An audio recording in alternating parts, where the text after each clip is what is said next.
হলে মনে হয় ভালো হয়। অ্যাটলিস্ট 2 বছর হলে মনে হয় ভালো।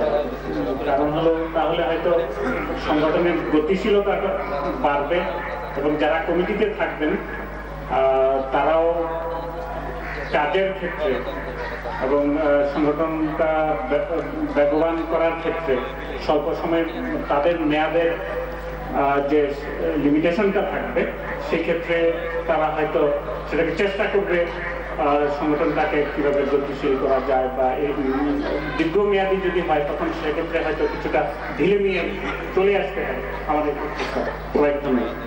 ধলাই কমিটির সভায় সর্বসম্মতিক্রমে 3 বছরের জন্য প্রস্তাব করা হয়েছে। কারণ যদি 1 বছর 2 বছর দেখতে দেখতে আসলে চলে যায়, সাংগঠনিক প্রথমে যারা চিন্তা ভাবনা করে তাদের প্রথমে চিন্তা করতে করতে 1 বছর 2 বছর চলে যায়। কাজেই 3য় বছর পর্যন্ত যদি হয় তাহলে তারা কিছু করার সুযোগটা পায়। তো ওই কথাটা বিবেচনায় এনে সম্ভবত আহ্বায়ক কমিটিতে এটা অনুমোদন করা হয়েছে। তা আমি কি আপনাকে বিষয়টা ক্লিয়ার করতে পারছি? এটা আমার প্রস্তাব আসলে এখন তো পেশ করলাম এবং আমি এই মনে করে আমার প্রস্তাবটা উপস্থাপন করছি যে পরবর্তীতে যারা কমিটির সাথে সম্পৃক্ত হতে চায় যদি দীর্ঘ সময় থাকে সেক্ষেত্রে অনেকেরই হয়তো এটার প্রতি একটা ইয়ে আসবে সেই জন্য আমার প্রস্তাবটা। এখন সেটা সবার আমার ব্যক্তিগত মতামত। তোমরা যারা আছো এদিকে এটা আগে সব শুনতে হবে, হ্যাঁ, তো একসাথে উত্তর দিতে হবে। সুশীলের প্রস্তাব এরকম প্রস্তাব বিভিন্ন জন সেরকম করতে পারে, কেমন? এবং প্রত্যেকটা প্রশ্ন যদি আমি যদি বলে ফেলি হ্যাঁ এটা হয়েছে এরকম হয়েছে, আমার মনে হয় that should not be the right way. হ্যাঁ, সো যেটা বলতেছে এটা সবার এরকম মতামতগুলো শুনতে হবে। মতামতগুলো শুনে এইখানে পয়েন্ট আউট করো, নোট ডাউন করো, তারপরে এটা যখন সময় আসবে তোমরা সকলে মিলে সেরকম যেটা ভালো হয় সেটাকে প্রস্তাব করা যেতে পারে। আর কেউ আছেন নাকি আপনারা, বিশেষ করে আমাদের যে গঠনতান্ত্রিক প্রক্রিয়া? হ্যাঁ,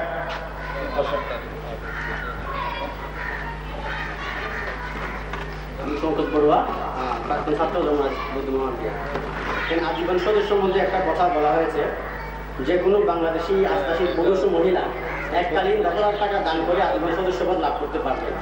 বাট অ্যাকচুয়ালি সংগঠনটা হচ্ছে দমনরাজিগ্রস্ত প্রাক্তন ছাত্রদের। সেক্ষেত্রে যে কেউ যদি 10,000 টাকা দিয়ে মানে এখানকার সদস্য হয় তারা তো বাইরে লোক হয়ে গেলে। আর আরেকটা বিষয় আছে এখানে, ধারা নাম্বার 10-এ ওখানে বলেছেন আপনারা সদস্যগণ সবাই অবসরের জন্য যাতায়াত ভাতা গ্রহণ করতে পারবেন। আমরা যারা এখানে সমিতিতে আসবো যে কোনো জিএমএ বা মাসিক মিটিংয়ের সময় আমাদেরকে যদি ভাড়া দেওয়া হয় তাহলে তো সমিতির টাকাটা আমরাই নিয়ে যাচ্ছি। আমরা সংগঠনের কি উন্নতি করবে সেটা ইউজ করতে পারি কিনা, বা আমরা তো নিজেদের জন্য না, মানে এটা অর্গানাইজেশনের জন্য। আরেকটা বিষয় এখানে ধারা 14 আপনারা বলেছেন 4 নম্বরে, ধারা 14(4) সংস্থার সকল হিসাব নিকাশ করেছে ভাউচার ও ক্যাশ বইয়ের মাধ্যমে ব্যবস্থা করা হবে। কিন্তু মানে সাধারণত যে কোনো অ্যাকাউন্টসে ভাউচার বা ক্যাশ বই কিন্তু সব কিছু না, এর বাইরে আরও অনেক কিছু আছে। সাধারণত গ্যাপের যে নিয়ম অনুযায়ী বছরের যে নিয়ম লেজার বা আদার্স আরও যে মডার্ন যে বিষয়গুলো আছে এগুলো মনে অন্তর্ভুক্ত করা উচিত। কারণ একটা ভাউচার বা ক্যাশ বই কিন্তু সব কিছু না, লেজার আছে আর অনেক কিছু আছে। আই থিঙ্ক আপনারা সবাই এডুকেটেড, আপনারা সবাই আমার জায়গায় চাকরি বাকরি করেন, সবাই জানেন। সুতরাং এটা আলোচনা করার জন্য রিকোয়েস্ট করবো। Thank you. আমার নাম ছাত্র, আমি চট্টগ্রামে তৃণমূল পর্যায়ে মারাঠি প্রাক্তন ছাত্র পরিষদের হয়ে কাজ করতে গিয়ে আমি বিভিন্ন প্রশ্নের সম্মুখীন হয়েছি। আমি সব প্রশ্নের উত্তর এখানে দেওয়া সম্ভব নয়। তৃণমূল পর্যায়ের ওখানে যে ছাত্ররা আছে তারা আমাকে বলেছেন এখানে একটি কথা উপস্থাপন করার জন্য, সেটি হচ্ছে ধর্মরাজি আপনার এখানে 13 নম্বর ধারা 13 উল্লেখ করেছেন সংস্থার শাখাটা বাদ দিয়ে করা যায় ধর্মরাজি প্রাক্তন পরিষদ চট্টগ্রাম। এভাবে করলে আমার মনে হয় চট্টগ্রাম বৌদ্ধ মিষ্টি প্রচার সংঘ মহিলা শাখা চট্টগ্রাম এভাবে এখানে করা আছে। তো এটা আমার কথা নয়, আমি ওখানে কাজ করতে গিয়ে এই কথার সম্মুখীন হয়েছি, এখানে আমি এটা উপস্থাপন করছি। আপনারা শাখাটা বাদ দিয়ে এখানে ধনবারাজি প্রাক্তন ছাত্র পরিষদ চট্টগ্রাম এই কথাটা লিখলে আমার মনে হয় সুন্দর হয়, এবং আমি এটা সবাই দৃষ্টি আকর্ষণ করছি।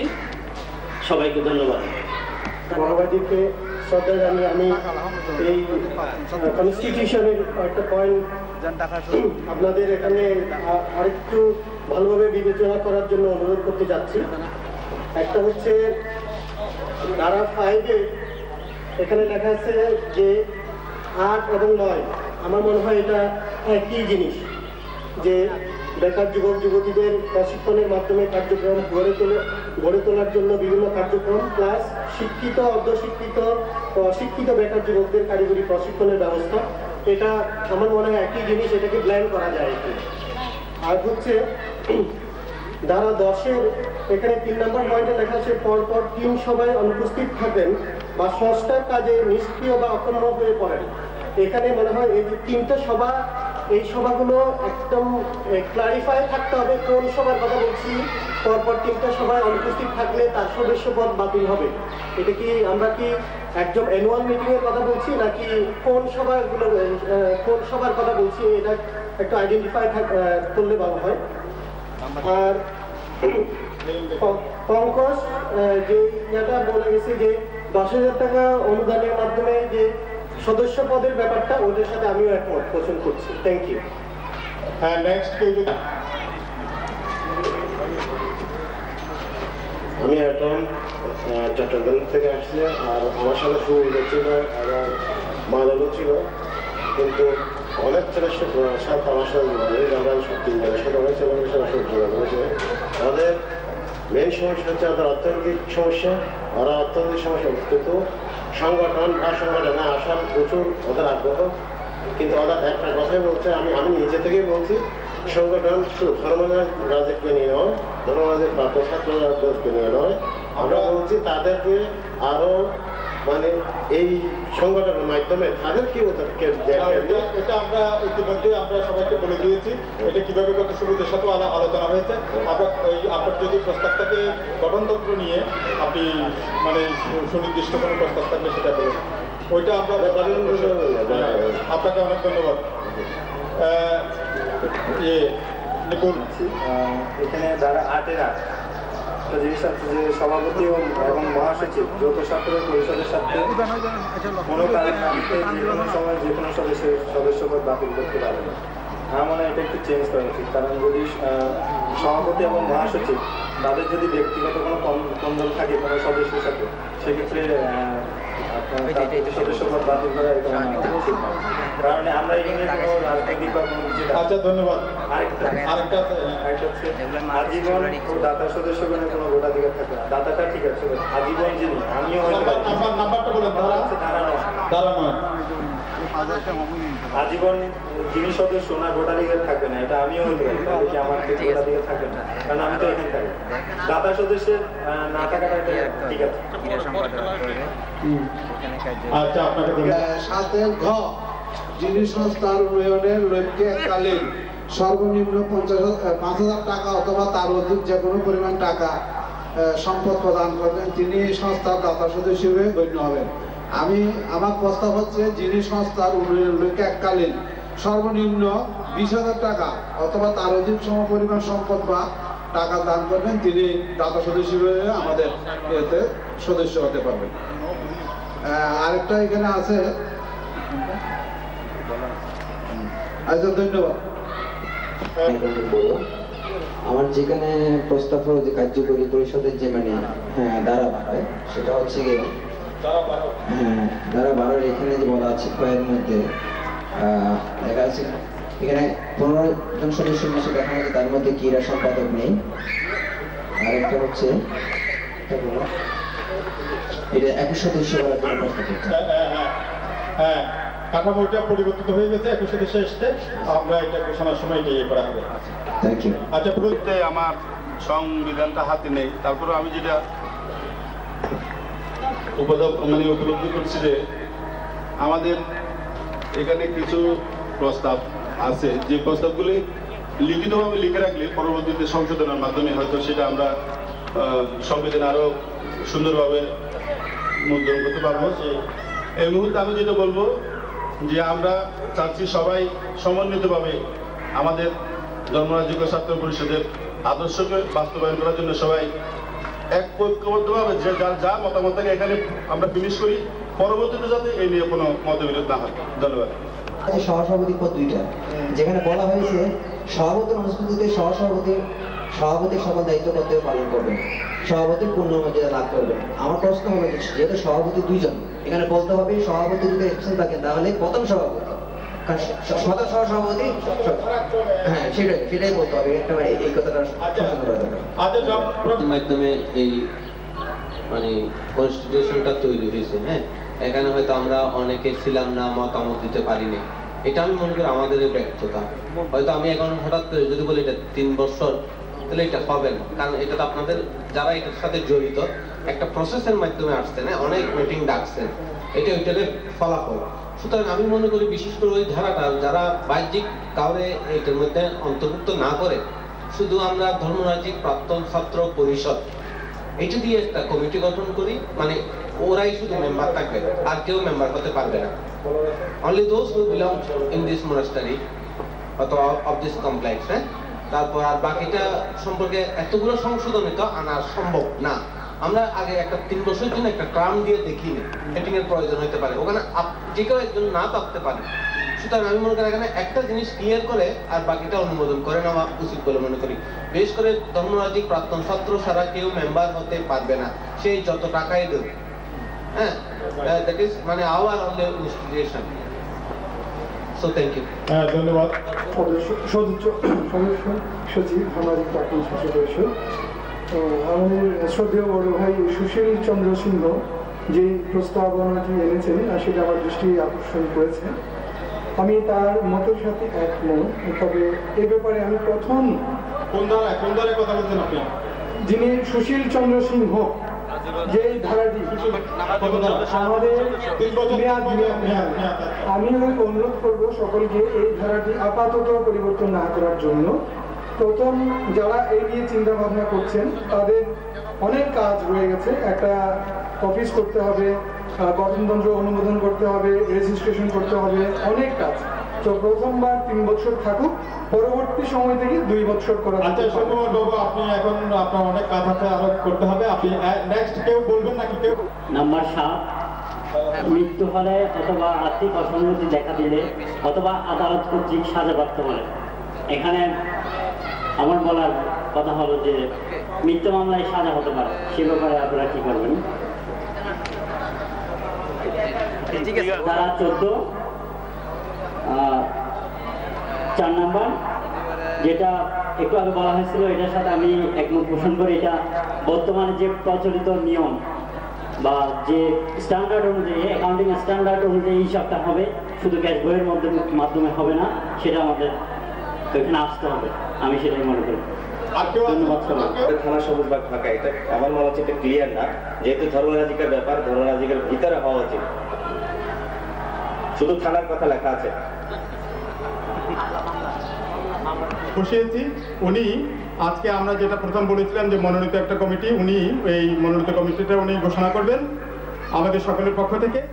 আর তার আগে আপনাদের যে বক্তব্য সেটা আহ্বায়ক কমিটির প্রধান আহ্বায়ক সুদর্শন প্রিয় বড়ুয়া এটা আপনাদের কিছু কথার উত্তর দেবেন। তারপর আমাদের জ্যেষ্ঠ সদস্য শ্রদ্ধেয় পরিতোষ দা, ইনি মঞ্চে আছেন, ইনি তার ধন্যবাদ জানিয়ে আমরা এটা শেষ করে দেব। আমি যে কথাটা বলতে এসেছি, কিছু ক্ষেত্রে আমাদের যেটা এখন দরকার, অনেক ক্ষেত্রে এই গঠনতন্ত্রটা সুদর্শন আমার সাথে শেয়ার করেছিল, ত্রুটি বিচ্যুতির ক্ষেত্রে আমারও কিছুটা জড়িত আছি, আমি নিজেই এটার সাথে সম্পৃক্ত ছিলাম।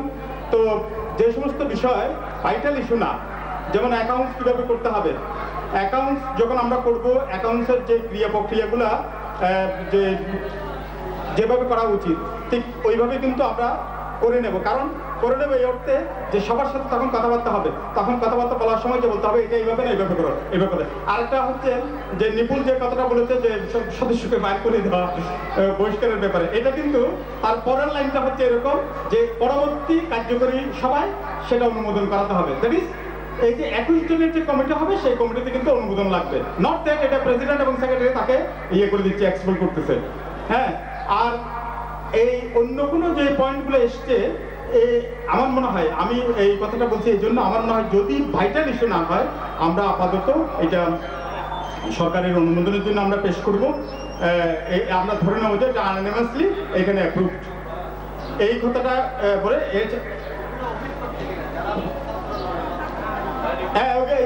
আজকে যে মতামতগুলো এসছে এইগুলো মোটামুটি আমরা সংশোধন করে দেবো। শুধুমাত্র যেমন ওই যে সুশীল বাবুর যে প্রস্তাব 3 বছর করা, এটা আমার মনে হয় আপাতত থাক। এটা টু মেক ইট মানে এক্সপার্টাইট, তাদেরকে একটু সময় দিতে হবে। খুব সবকিছু যদি একবারে খুব দ্রুত গতিতে করতে একটু সময় লাগবে। তারপর আমাদের সুবোধবাবু খুব সুন্দর প্রস্তাব আছে চট্টগ্রামে, আমাদের একটা এগুলো আমি এই বিষয়টা কিন্তু আমি ব্যক্তিগতভাবে খুব চিন্তা করেছি। তারপর এই যে অ্যাটম খুব গুরুত্বপূর্ণ কথা বলেছে। আমাদের যে সমস্ত ছেলেগুলো আসতে পারতেছে না, কিন্তু তারা আবেগ আছে, আকাঙ্ক্ষা আছে, কামনা আছে, প্রত্যাশা আছে, এগুলিকে আমাদেরকে মূল্যায়ন করতে হবে। তো সবশেষে যে কথাটা আমি বলতে চাই সেটা হচ্ছে আজকের যে অনুষ্ঠান এবং এই গঠনতন্ত্র অনুমোদন, এই যে 21 জনের যে কমিটি, আমাদের এখানে 15 জনের কমিটি আছে, ওইটাকেও কিন্তু একটু সংশোধনী আছে, ওটা 21 জনের হবে। সব কিছুতে ধরে নিতে হবে আমাদের আবেগ, আমাদের প্রত্যাশা, আমাদের আকাঙ্ক্ষা, আমাদের কামনা, আমাদের বাসনা, আমাদের অতি উৎসাহ, এগুলি সব জড়িত। এগুলি সব জড়িত থাকার কারণে ক্ষেত্র বিশেষে একটু ব্যতিক্রম হতে পারে, একটু ত্রুটি বিচ্যুতি হতে পারে, কিন্তু এই ত্রুটি বিচ্যুতিকে দীর্ঘকাল আমরা রেখে দেব, যা পোষণ করবো তা নয়। আমরা যতটুকু সম্ভব এর মধ্যে আমরা কাটশিট করে আমরা কমিটিটা সরকারি অনুমোদনের জন্য পেশ করে আমরা নিয়ে নেব। এখন আমাদের এখানে সুদর্শন প্রিয় বড়ুয়া যে এই কমিটির আহ্বায়ক, ও কিছু বলবে, বলার পরে আমাদের স্কুলের প্রধান শিক্ষক মিস্টার অনুপম বড়ুয়া মহোদয়, কিন্তু সাংবিধানিক শব্দ ব্যবহার করতে হয়।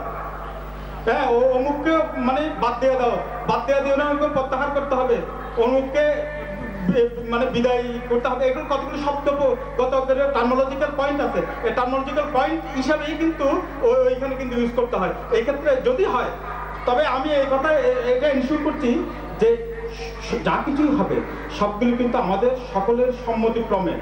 যদি কোনো কিছু সর্বসম্মতক্রমে না হয়ে থাকে, আমরা শুধুমাত্র এটা অনুমোদনের জন্য আমরা কিন্তু এটা ধরে নিচ্ছি যে এটা আজকে যেগুলো হচ্ছে সেগুলোও আমরা কম সদস্য উপস্থিত থাকলেও এটা আনঅ্যানিমাসলি হচ্ছে, এটা কিন্তু আমরা এখানে এই প্রুফ কিন্তু এই আমাদের হৃদয়ের উদারতার মাধ্যমে এটা গ্রহণ করে আমরা কিন্তু পরবর্তী কার্যক্রমে যাচ্ছি। আমার মনে হয় সুদর্শন কিছু বলবে এখন, বলার পরে আমাদের প্রধান শিক্ষক মহোদয় কমিটি ঘোষণা করবেন, তারপর আমাদের শ্রদ্ধেয় পরিচিত ধন্যবাদ দিব, এই অনুষ্ঠান শেষ করবো আমরা। যাবেন আসলে সুদর্শন, আমি সংক্ষেপেই বলছি, যে সমস্ত প্রস্তাব আমাদের এখানে এসেছে আমরা পরবর্তীতে এগুলি নিয়ে কিভাবে সমাধান করা যায় আমরা সেই আশ্বাস দিচ্ছি। আশা করি আপনাদের মতামতের প্রতিফলন ঘটবে গণতন্ত্রে। হ্যাঁ, আমরা গণতান্ত্রিক হবো সেটা বলছি আর কি। পরবর্তী কমিটি যারা আসবে তাদের হাতে আমরা গণতন্ত্রটা মনে তুলে দিয়ে রেজিস্ট্রেশনের জন্য আগে দেওয়ার জন্য আপনাদেরকে অনুরোধ জানাচ্ছি। যদি আপনাদের সমর্থন থেকে থাকে এই গণতন্ত্রে আমরা হাততালি দিয়ে অনুমোদিত বলা হয়। সকলকে ধন্যবাদ। ছাত্র পরিষদ কর্তৃক আয়োজিত আজকের এই দীর্ঘদিনের প্রত্যাশিত সভার বা অনুষ্ঠানের সম্মানিত সদস্যবৃন্দ, আমরা সকলে জানি একটি সংগঠন প্রতিষ্ঠা করার পিছনে অনেক চিন্তা থাকে, অনেক পরিকল্পনা থাকে। যে চিন্তা, যে পরিকল্পনা আমাদের আদর্শের জন্য, আমাদের লক্ষ্যের জন্য আমাদেরকে অনুপ্রাণিত করে। ধর্মরাজিক বৌদ্ধ মহাবিহারের প্রতিষ্ঠিত ধর্মরাজিক প্রাক্তন ছাত্র পরিষদের ঐতিহ্য আছে, ইতিহাস আছে। সেই ঐতিহ্যকে, সেই ইতিহাসকে আমরা প্রজন্মগতভাবে সমৃদ্ধ করার জন্য আপনারা সকলে একমত হয়েছেন, পরিকল্পনা গ্রহণ করেছেন এইরকম একটি সংগঠন প্রতিষ্ঠা করার জন্য বা গড়ে তোলার জন্য। সংগঠন বা প্রতিষ্ঠান গড়ে তোলা বড় কথা নয়, এইটার যুগ যুগ ধরে ধারাবাহিকতা রক্ষা করে যাওয়াই হচ্ছে বড় কথা। একটি সংগঠন বা প্রতিষ্ঠান যখন প্রাথমিকভাবে গড়ে তোলা হয় তখন পরিকল্পনায় বা চিন্তায় বা মতানৈক্য বা মতৈক্য হতে গিয়ে কিছু ভুল ভ্রান্তি ত্রুটি বিচ্যুতি থেকে যায়, যেগুলি না পরে কাজ করতে গিয়ে যেমনি ধরা পড়বে তেমনি শুধরানোর সুযোগ থাকে। ঠিক সেইভাবে কিছুক্ষণ পূর্বে আপনারা সর্বসম্মতভাবে যে গঠনতন্ত্র অনুমোদন করেছেন, সেই গঠনতন্ত্র প্রণয়ন করতে গিয়ে বিজ্ঞ যাদেরকে আপনারা দায়িত্ব দিয়েছিলেন ওনারা একদিনে পারেননি, এক রাতে পারেননি, বারান্তরে ওনাদেরকে ব্যস্ত হয়েছেন, বারান্তরে চিন্তা করেছেন, তারপরে আজকে আনুষ্ঠানিকভাবে সেটা আপনাদের সামনে উপস্থাপন করেছেন।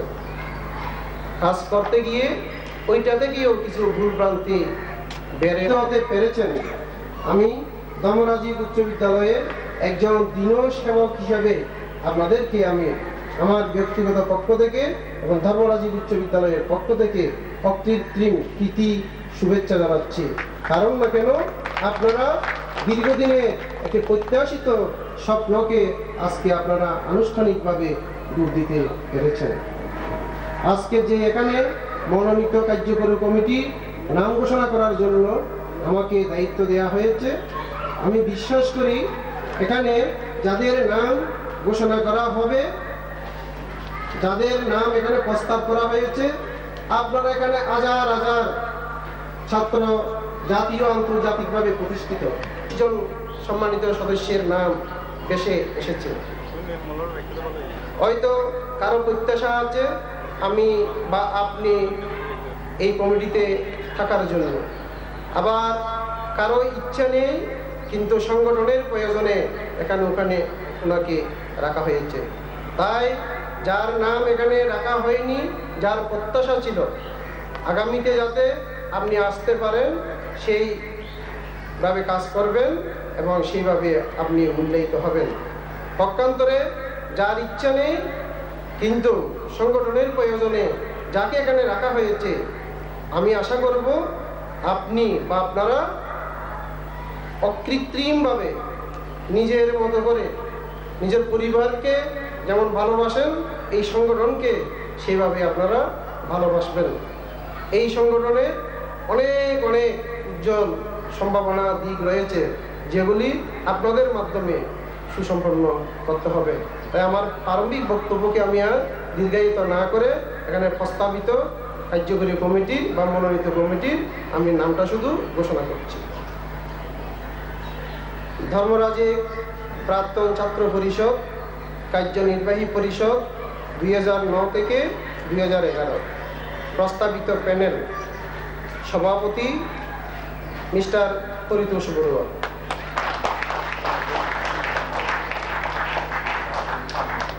সহসভাপতি মিস্টার অপূর্ব বড়ুয়া, সহসভাপতি ডক্টর সুমন কান্তি বড়ুয়া, মিস্টার সুকুমার বড়ুয়া, অর্থ সচিব মিস্টার প্রদীপ কুমার বড়ুয়া, সম্পাদক মিস্টার বিদর্শন বড়ুয়া,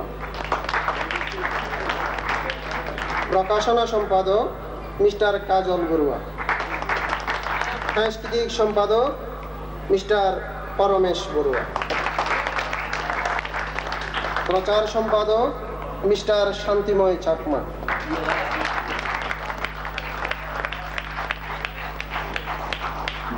ক্রীড়া সম্পাদক মিস্টার শিলব্রত বড়ুয়া, চন্দ্র তংচঙ্গা। নির্বাহী সদস্য মিস্টার সুবোধ মৎসদ্দি। নির্বাহী সদস্য মিস্টার রাজু বড়ুয়া।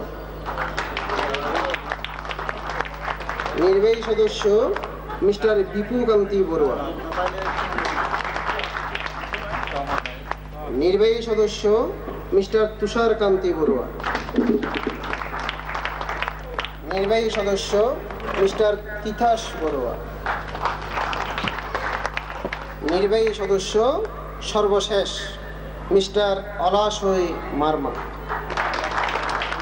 এই হলো 21 সদস্য বিশিষ্ট প্রস্তাবিত কার্যনির্বাহী কমিটির প্যানেল। তো আপনারা সকলে করতালি দিয়েছেন, আমার মাধ্যমে আরেকটা করতালি দিয়ে আমরা এই কমিটিকে অনুমোদন করব। ধন্যবাদ।